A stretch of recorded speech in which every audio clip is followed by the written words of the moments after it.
പ്രശസ്ത കവി ONV കുറുപ്പിന്റെ ആതുരാലയം എന്ന കവിത.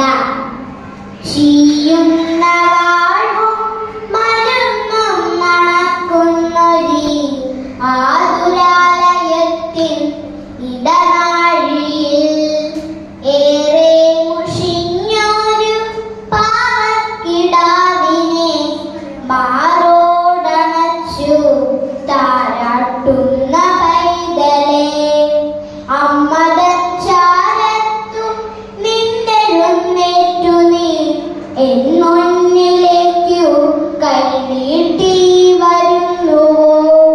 കൊച്ചു നക്ഷത്രങ്ങൾ പോലെയും നിൻ കണ്ണുകൾ എത്ര പരിചിത ഭാവത്തിൽ നോക്കുന്നു. കൊച്ചു നക്ഷത്രങ്ങൾ പോലെയും നിൻ കണ്ണുകൾ എത്ര പരിചിത ഭാവത്തിൽ